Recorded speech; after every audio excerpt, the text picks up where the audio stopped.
আমার এই বাচ্চাটা মারা গেছে। কার গাফিলতি মনে করছেন? ডাক্তার এবং নার্সের গাফিলতি। কালকে 8টার সময় আমি আনছি, আজকে 12টার পর্যন্ত দেখছি, 12টার সময় দেখছি, এর ভিতরে কোনো ডাক্তারের কোনো কালেকশন নাই। আপনার মেয়ের হাজবেন্ডের নাম কি? শুকুর মিয়া।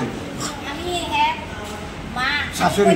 আমি রোগে আসছিলাম স্যার, আমি কইতাছি আমি কথাটা বুঝে নিই এন থেকে আমি নার্সারি দিয়ে এদিকে লয়ে গেছি। নেওয়ানোর পরে বাচ্চা দিয়ে কিন্তু লড়তে আসে না, বুঝছেন নি? ডাক্তার দেখাইছে লড়তে আসে না, কইছে বাচ্চা কিছু নর্মালি হইবো অনেক করে এখন মেশিন লাগাই আছে। আমি কিছু কিছু দিন এটা বাচ্চাদের লড়তে আসে না, সালছে আমি কিছু ইয়া এমনি ডেলিভারি এদিকে কথা সাজ আনি এরপরে যে আগে মেশিন লাগাইছে এদিকে বাচ্চাটা মারা কোন সময় এখন মারা যায়নি। এরপরে মারা যাওয়ার যে এই যে ডেলিভারি করছে ভিতরে থেকে পচা বাড়িছে। আমি মা দাঁড়ান, আমি কথা বলতেছি। না আমি কথা কালকে পর্যন্ত জানেন, চুপ করেন। বাচ্চাটা তাদের গাফিলতিতে মারা গেছে। কালকে তারা ডেট দিছে 6 তারিখ ডেলিভারি ডেট, এরপরে দিছে 8 তারিখ লাস্ট, 8 তারিখ এসে 9 তারিখ এসে আজকে 10 তারিখ। কিন্তু তারা ডাক্তার কালকে রাত্রে 8টার পরের থেকে আজকে 12টা পর্যন্ত তারা ডাক্তারে দেখছে না। 12টার পরে গিয়ে এরপরে ডাক্তারে উত্তর দেখে দেখে এরপরে কোনো মানে জরায়ু খুলছে না।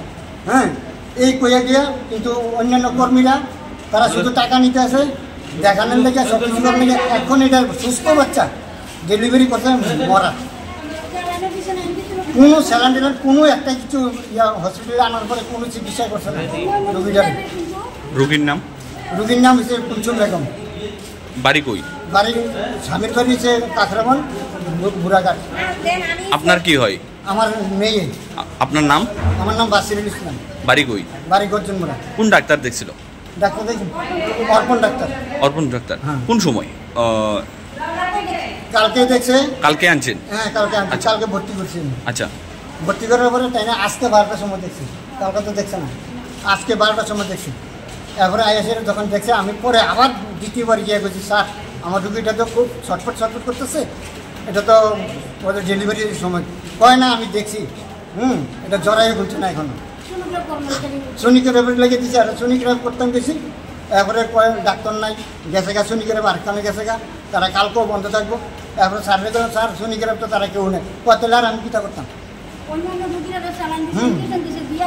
আমি বারবার বলছি যে এমন কিছু ওষুধ দিয়ে আমি কি কোনো মানে কথা নয়, আমি কয়েকজনের কথা বলতেছি। আমি বারবার বলছি স্যার দেখেন, নার্সারেরও অনুরোধ করছি, দেখেন রুগীটা নিয়ে আমার ডেলিভারিটা নিয়ে একটু শর্টকাটে করান যায় না। তো কালকের দিকে রুগীটা ছটফট আমি বাড়িতে থাকতে এটা জল ভাঙছে। এরপরে আমি তাড়াতাড়ি ইমার্জেন্সি গাড়ি রিজার্ভ করে আনাইছি। আনানোর পরে তারা অনেক প্রত্যেক নার্সারের সিস্টারে আমি দরবার মানে পায়ে পায়ে আমি তেল মারছি, গিয়ে কুদ্দুর পরে নার্সারা পর্যন্ত আমার লাগে সেটা ভাইয়া এত ক্যাশ করুন করে এত ক্যাশ করুন। কিন্তু আমার তো বাচ্চা, আমি তো জানি আমার বাচ্চা, কিন্তু তারা তো কোনো গ্যারাজ্য নাই। তারা নর্মাল হয়েছে আজকে, ওখানে কি হয়েছে? মারা গেছে কোন সময়? মরা বাচ্চা ডেলিভারি।